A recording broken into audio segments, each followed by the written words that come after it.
to our channel. This is what we've decided is going to be our last weekly update. Things are starting to look a little bit sad here in our garden. We've been having a few frost warnings, so things are starting to be emptied out. So we'll get started and I'll show you what we've got left in our garden. So we'll start at the pepper patch. I just watered this recently, so I'm not going to go walking through there because it is a little bit wet, but things are looking pretty good. We've started to harvest quite a few peppers from in there, and a lot of the yellow and green ones are starting to finally turn red, so that is really, really promising. Our weekend forecast for this weekend is quite mild, so fingers crossed that helps them finish out their little bit of ripening, and then we'll be able to utilize them even better. Quick look at our front tomatoes. They're not doing the greatest still.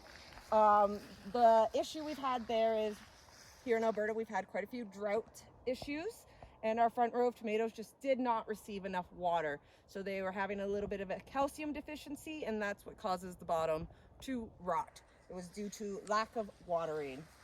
It's unfortunate, but it was a lesson learned, definitely the hard way. But overall, our cherry tomatoes have been great, and they haven't suffered that same unfortunate fate. We have left the front row of tomatoes in, hoping that we can maybe get a couple of tomatoes off them still. Fingers crossed, we'll have to wait and see. And don't worry guys, this won't be our last video till next year or something. I am going to work on a few other things, like some recipes and things like that we'll be able to share with you. So our back pepper row is looking great. I've been harvesting a lot of mini bell peppers from back in there. They're getting quite large, so they're almost defying the term mini now, so that's great. I can see some bright red tomatoes back in there hiding along that fence line of cherry tomatoes. Those have been a great producer, that cherry tomato. Nice big cherry tomatoes. You can even slice them and put them on a sandwich. So they've been great. So it's at least we've had those to make up for the loss of our larger tomatoes. Still working on our celery going to seed because these seeds are hard to find. It's a slow process. It is going, but I'm not sure if we'll make it the full way. As you can see, our onion patch is looking a bit sad. Like I said at the beginning, things are starting to empty out. So we only have a few onions left in here, which I believe are a candy hybrid onion, and then just a couple Spanish yellow onions left on that side. Our leeks are looking great now that the kohlrabi's been removed. A couple of them are looking really girthy.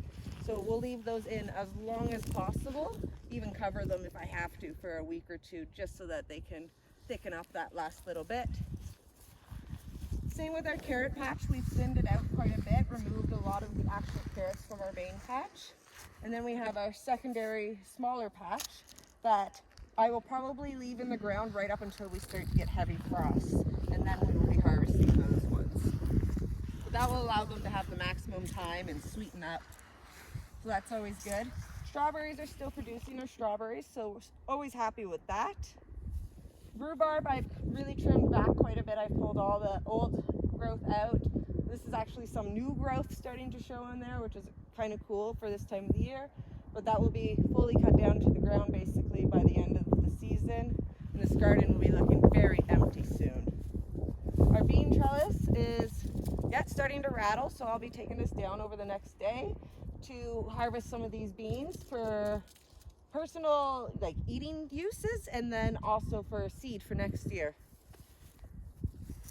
Zucchinis have been great. Our main producer zucchini is that guy there. He's even still got his zucchini even with this cooler weather we've been experiencing. Today is absolutely gorgeous, I might add, so really happy with that. But he's still got a couple zucchinis, so we're really pleased. Our cherry tomatoes along our raised planters have been great producers. As you can tell, they're getting to the point where they're almost done. I need to get in there and pull some of those yellow leaves out of there, but overall, really happy with those.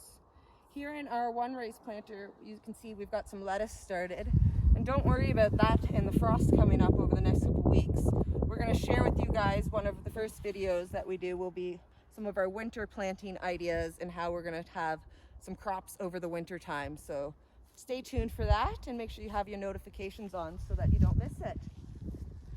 Quick peek here in our horseshoe garden. We've covered it right now because we've had some cool nights, so this is allowing the peppers to get their maximum growth. We've got lots of color changing in there. We've gotten quite a few green peppers already, which has been great.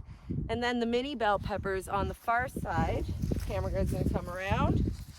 We've got lots of color on those as well. Those are carnival bell peppers, so they will be red, purple, orange, yellow, all colors.